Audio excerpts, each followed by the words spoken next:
महर्षि उड़िया बाबा को भी एक उपासक ने प्रश्न किया था कि महाराज जी मन कैसे रुके। तो उड़िया बाबा ने उत्तर दिया नियम पालन से। यदि हम नियम पर दृढ़ रहें तो मन हमारा क्या कर सकता है। नियम तो परमात्मा देखता है, हम लोग नियम पर दृढ़ नहीं रहते, इसी से हमारे देश की दुर्दशा है। संध्या वंदन तक का नियम जाता रहा है, भजन करने के लिए नियम की बड़ी आवश्यकता। हाँ, बड़े नियम की आवश्यकता है। तो जैसे प्रातः काल से सायंकाल तक की हर व्यक्ति की अपनी एक दिनचर्या होनी चाहिए। ऐसा नहीं कि आज हम 4 बजे उठे, कल 7 बजे उठे, पर फिर मन को आप कंट्रोल नहीं कर पाएंगे।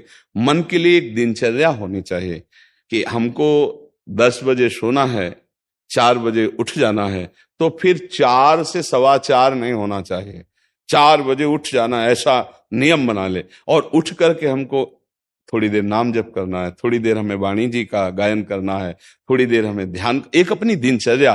फिर हम अपने संसार के कार्य के नियम, जो संसार के कार्य हैं, उनको भी करते हुए भगवान को समर्पित करें। जैसे जो पद में है, जो आपको राष्ट्र सेवा मिली है, जो आपको समाज सेवा के पद मिले हैं, या आपको जो घर की सेवा के कार्य मिले हैं, उनमें बहुत धर्म पूर्वक आचरण होना चाहिए। अगर आप अधर्म आचरण करते हैं, अपने पद का दुरुपयोग करते हैं, तो आप सुबह जग करके थोड़ा माला चला लीजिए, फिर भी आपका कल्याण नहीं होगा, क्योंकि आप अपने पद का, अपने सेवा का दुरुपयोग कर रहे हैं। जैसे हम जानते हैं कि अधर्माचरण है, ये अधर्मी है, हमें पता है दोषी है, और वो हमको कुछ धन दे देता है, और हम उसको मुक्त करवाने की बात सोचते हैं, और जो निर्दोष है उसको फंसा देते हैं। अब तुम चाहे जितना माला चलाने की कोशिश करो या दान पुण्य करो, वो तुम्हारा अधर्म आचरण, वो अधर्म का धन तुम्हें सतमार्ग में नहीं जाने देगा। नियम लेना चाहिए कि जिस पद में है, जिस धर्म में है, जिस कर्तव्य में है, चाहे कुछ भी हो जाए, हम अपने कर्तव्य से विमुख नहीं होंगे। जितना जप महान है, उतने कर्तव्य महान है। दोनों बातें समझना है। माला फेरा और इसके बाद बेईमानी, अधर्माचरण, इनका कोई नियम नहीं है कि हमें कैसे चलना है, तो वो माला काम नहीं कर पाएगा, क्योंकि उसका तभी सत्य भाव माना जाएगा माला जपला जब धर्माचरण है। धर्माचरण नियम से। बोले वो बड़े कट्टर नियम वाले हैं, उनको घूस नहीं, आप उनको भयभीत करके नहीं काम करवा सकते, प्रलोभन में काम नहीं करा सकते। ये हमारी गृहस्थी है ना, तो गृहस्थी के पालन के लिए धन चाहिए, और धन के लिए हम धर्म को आगे रखें, धन को नहीं। धर्म को, हमारा कर्तव्य क्या, प्रायः जैसे पूज्य बाबा ने कहा, आज हमारे देश में बहुत दुर्दशा हो रही है। दुर्दशा हो रही, क्यों? क्योंकि सब अपनी जगह से गलत हो रहे हैं। अगर अपनी जगह हम ठीक रहे तो हमारी दुर्दशा नहीं होगी। हमारा भजन कम होगा, लेकिन हम धर्म से चल रहे हैं तो हम विजयी होंगे। हम भगवान को प्रसन्न कर सकते हैं, क्योंकि हमें जो कार्य मिला है वो भगवान का ही कार्य, सृष्टि भगवान का कार्य। जैसे नए बच्चे कुछ वकालत पढ़ रहे थे, तो यहाँ आके प्रश्न किया था कि हम जानते हैं कि वो दोषी नहीं है, हम जानते हैं कि वो दोषी है, पर दोषी हमें पैसा दे रहा है, तो हम वकालत पढ़ी इसीलिए, हम उसको जिताएंगे, तो क्या कोई पाप है? तो उनका खुला पाप है। बोले नहीं, हमारी कोई ऐसा कंपनी दो, ऐसा कुछ बोले कि हमारी कंपनी को ये सिखाया जाता है, तो हमको तो ये करना ही होगा, अगर नहीं करेंगे तो हमारी वकालत का मतलब क्या रहा? तो नहीं, वकालत का मतलब अधर्मी को मुक्त करवाना नहीं है। वकालत का मतलब अधर्मी के सबूत एकत्रित करके उसको दंड दिलवाना है, और धर्मात्मा को मुक्त करवाना है। अब इसके लिए आपके पास अर्थव्यवस्था अगर कमजोर भी है, तो धर्म व्यवस्था आपकी पूरी है। धर्म व्यवस्था ठीक है तो परिवार स्वस्थ रहेगा, सुखी रहेगा, भगवान आप पर प्रसन्न रहेंगे। अच्छा, फिर हमने तर्क रखा कि जैसे आपकी बहन के साथ कोई गलत व्यवहार करे, आपको पता है, और वो आपको 10 लाख रुपया घूस दे, तो क्या आप उसका पक्ष लेंगे? नहीं, तो फिर दूसरी बहन के साथ किया है। अब यहां विचार करना है ना, अपने भाई का अगर कत्ल किए हो, मुझे पता हो कि ये दोषी है, तो क्या हम पैसे से उसको मुक्त करने देंगे?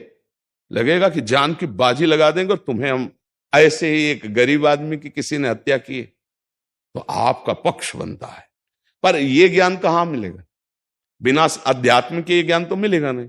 ज्ञान तो इस बात का मिला कि कैसे पैसा कमाया जाए। अच्छा, वो पैसा यदि अधर्म से आया है तो आपकी दुर्दशा कर देगा, आपकी बुद्धि भ्रष्ट कर देगा। तो जो बाबा कह रहे हैं कि आज हमारे समाज की बड़ी दुर्दशा हो रही, उसका कारण यही है कि हमें अध्यात्म का ज्ञान नहीं, हमें धर्म का ज्ञान नहीं, और बड़ी बड़ी गलतियां हो जाती है। बिल्कुल पता है आदमी निर्दोष है और हम धन के प्रभाव से उसको दंड दे देते हैं। वो दंडा भगवान जब आपको पलट कर देंगे तो आप सह नहीं पाओगे, उसका परिणाम बहुत बुरा होता है। तो इसलिए समाज को चाहिए अपने अपने कर्तव्य का पालन करते हुए एक नियमावली बना ले। जैसे कुछ दुकानों का नियम होता है कि वहां फिक्स रेट होता है, नहीं होता? वहां ये नहीं चलेगा कि कसम से कहते हैं कि तुम्हें हम अपना जान करके कि 100 रुपया मीटर ये मिला है, हम बिल्कुल मुनाफा नहीं ले रहे। नहीं, झूठ क्यों बोल रहे हो? दुकान खोले हो मुनाफा के लिए, झूठ क्यों बोल रहे हो? नहीं लेंगे मुनाफा, हम जितने का लाए हैं उससे मुनाफा लेंगे, पर 120 रुपया मीटर देंगे, कपड़ा बढ़िया है, नाप फिट है, इससे नीचे नहीं उतरेंगे, हमें सफाई देने की जरूरत नहीं है कि हम कसम खाते हैं या ऐसा।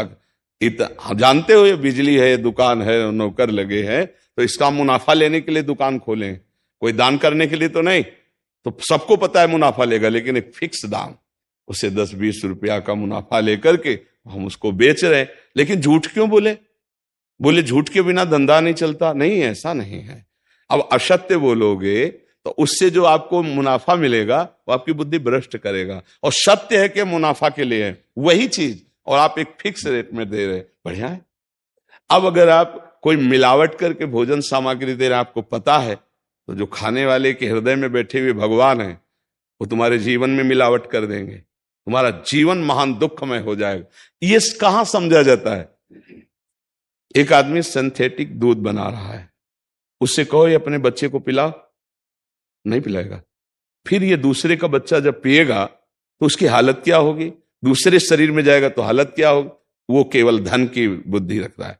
एक आदमी घी में केमिकल मिला रहा है, एक ऐसे अभक्ष पदार्थ मिला है, वो स्वयं नहीं खाएगा, लेकिन वो होटलों में भेजा जाएगा, हजारों लाखों लोग खाएंगे, बीमारी बढ़ेगी, उसको रुपया से मतलब है। ये चीज, ये दुर्दशा हर जगह धर्म का ज्ञान न होने के कारण फैल रही, नहीं फैल रही। एक मरीज बीमार है, असली दवाओं में पैसे ज्यादा है, नकली दवा लेकर के असली के दाम में बेच देना, उसको बिल्कुल फायदा ना होना। लेकिन परमात्मा देख रहा है, तुम जानते हो नकली दवा है, वो तो नहीं जानता बेचारा, ज्यादा पढ़े लिखे नहीं, किसान आदमी गांव का आया है, तुमने दे दिया और उसने पैसा दिया असली के। अब वो पैसा तुम्हारी बुद्धि भ्रष्ट करेगा, तुम्हारे परिवार में कलह पैदा करेगा और तुम्हारा पतन कर देगा। ऐसे हर डिपार्टमेंट में, हर विषय में यदि हम अपने धर्म से चले, अपने सत्य से चले और थोड़ा भी भजन होगा, वो आपको उत्तम गति प्रदान करेगा। पर ऐसा कहां समझ में आ रहा? अध्यात्म के बिना भला ऐसा समझ में आएगा? तो इसीलिए कह रहे हैं हमारे देश की दुर्दशा हो रही। पूर्वजों में पहले यह था कि हमारा धर्म नहीं जाना चाहिए चाहे प्राण चले जाएं, हमारा चरित्र नहीं जाना चाहिए चाहे सर्वस्व नष्ट हो जाए। आज इसकी कोई परवाह नहीं, तो उसी से बुद्धि भ्रष्ट हो जाती है, जीवन एक पशुवत आचरण वाला हो जाता है, और वो अपने को बड़ा सुखी समझने लगते हैं कि हमारे पास बड़ा वैभव है। लेकिन प्यारे, उस दिन को याद करो जिस दिन तुम्हारा आखिरी समय होगा, ना तुम्हारा फार्म हाउस जाएगा, ना महल तुम्हारा जाएगा, ना बैंक बैलेंस जाएगा, ना कोई व्यक्ति, और ना ये शरीर। अब तुम्हारे कर्म तुमको भोगवाएंगे। उस समय की कौन याद करता है? अगर उस समय की याद हो तो भय लग जाए कि नहीं नहीं, पाप नहीं करूंगा, क्योंकि जाना है यहां से। अच्छा, कब जाना कुछ पता नहीं, किसी भी समय ट्रांसफर हो सकता है इस शरीर से।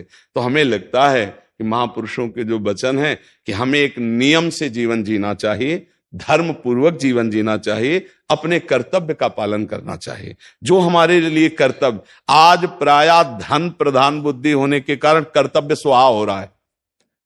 एक विद्यालय में विद्यार्थी के लिए जो गुरु पद में बैठा है, उसका क्या कर्तव्य है? वो अपने कर्तव्य को भूला हुआ है।